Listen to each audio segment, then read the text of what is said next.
Alam nyo ba na ngayon nga ay dapat nasa Minnesota Timberwolves itong si Luka at hindi sa Lakers? May mga report kasi bago pala mangyari ang blockbuster trade ni Luka sa Lakers, itong si Nico Harrison ay gumawa ng unang trade option para makipag-ugnayan dito sa Minnesota para sa superstar nilang si Anthony Edwards. Yan kasi yung nare-report na unang hakbang na ginawa nitong Dallas bago nila isagawa yung trade deal para sa Lakers. Dahil unang lumapit itong si Nico Harrison dito sa Timberwolves para pag-usapan yung trade dapat nitong si Anthony Edwards at Luka. Pero nabigo yung mga to dito sa Minnesota na bago palang magkaroon ng interest itong Dallas para makuha si Davis, una palang naging trade option ng Dallas itong Minnesota para makuha si Anthony Edwards, na sobrang taas pala talaga ng interest ng Dallas na makuha sa trade itong si Anthony Edwards. Ayon na rin yan mismo dito sa The Athletic na pinagkuha na natin ang report. At ayon na rin mismo dyan na ang isa sa dahilan kung bakit tinanggihan ng Minnesota yung trade proposal nitong si Nico Harrison para kay Edwards at Luka trade dahil nga nabigla itong Minnesota sa biglang trade offer nitong Dallas na pakawalan yung superstar nila at kunin naman itong si Anthony Edwards na superstar ngayon ng Minnesota, na hindi nga tinanggap ng Minnesota yung trade na to dahil mas priority ng mga to yung superstar nilang si Edward na maging long-term player nila kumpara sa posibleng maging superstar na magpapalakas sa kanilang roster sa pagpasok ng off-season, ito ngang si Luka. Dahil talagang malaking pagbabago yung magiging dulot nitong si Luka sa team nila at mismong nangyari yan after na matuloy yung trade nito sa Lakers. Yan yung bagay na iniiwasan ng Minnesota na mangyari sa kanilang team, yung team chemistry na maaaring masira sa kanila kung bibitawan nila itong superstar na si Ant-Man. At hindi nakita ng Minnesota na kailangan nilang magpalit ng superstar sa roster. Yan yung pinaka-reason bakit nila tinanggihan ang trade proposal nitong si Nico Harrison, na good things naman para sa Lakers dahil sila yung naging second option ng Dallas para dito kay Luka,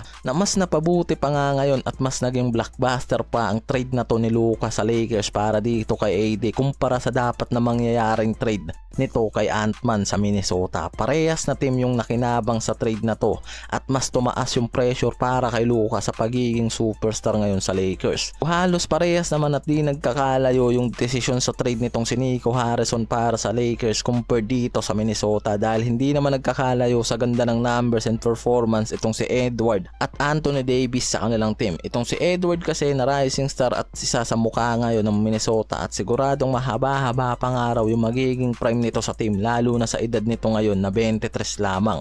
At sobrang laki pa ng potensyal na mag-improve ito at mag-mature sa team ng Minnesota na dahilan kung bakit mas pinipreserve nga ng Minnesota Timberwolves ang superstar na to. Kaysa naman mag-aksaya sila ng oras dito kay Luka, even na superstar to, mas nagpakita nga lang itong Minnesota ng pagiging consistent nila sa player at mas priority yung rising star nilang si Edward. Si Edward kasi ngayon sa Minnesota nag-average ng 27.3, 0.6 rebounds at 4.6 assists per game. At kitang-kita natin na mismong siya yung naglilid dito sa team na to at di maikakailang ready na to para maging future superstar ng Timberwolves. Yan din mismo mga pare ko yung dahilan ng team na to kung bakit ayaw nilang pakawalan sa trade itong si Edward.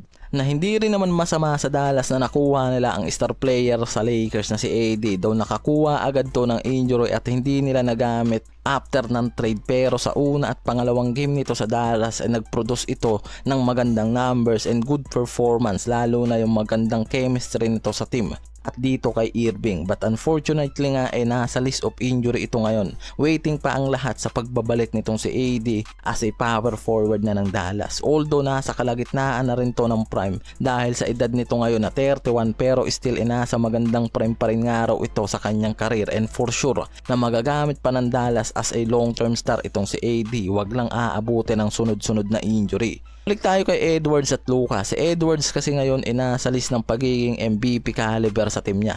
Lalo na sa season na to mga pare ko, at siya mismo yung nagdala sa Minnesota ng second final appearance nito sa franchise history ng Western Conference, na isa panigurado sa dahilan ng mataas na interest nitong si Nico Harrison para sa player na to. Pero yung mga recent success at long-term commitment at pagiging youngster naman nito at potential na maging isang MVP caliber isa naman sa dahilan kung bakit mas iniingatan ng Minnesota itong si Edwards at hindi nila tinanggap yung trade proposal ng Dallas, even na si Luka pa yung nakaugnay dyan. Yung trade na to na hindi natuloy para sa Dallas at Minnesota naging magandang outcome naman ngayon sa Lakers, even na sila yung naging secondary option lang ng mga to sa trade ni Luka. Pero ngayon ikitang kita natin na malaki yung naging impact ngayon ni Luka sa Lakers, kaya parang mas maganda pa rin yung nangyari sa pagtanggi ng Minnesota sa trade offer na to ng Dallas. At lumapit itong si Nico Harrison dito sa Lakers, at ang Lakers ngayon yung nakikinabang sa superstar na si Luka dahil after na mag-suffer ito ng injury at nag-average yan sa Dallas ng 26 points, 16 rebounds and 7 assists per game. Bago yan ma-injury mga pare ko, yan yung numbers na pinoproduce niya sa Dallas. And after nga ng recovery niya, hindi na siya nakapaglaro sa Dallas dahil trade na nga siya sa Lakers. And even sa 3 games na ginawa niya, limited yung time niya dito sa LA Lakers, at dahilan din kung bakit bumagsak nga yung averaging niya. Natawid niya naman ngayon yan sa mas maganda pang stat line mula sa kanyang performance and numbers ngayon sa LA Lakers, at merong 4-2 win-loss na siya in 6 game of playing sa Lakers.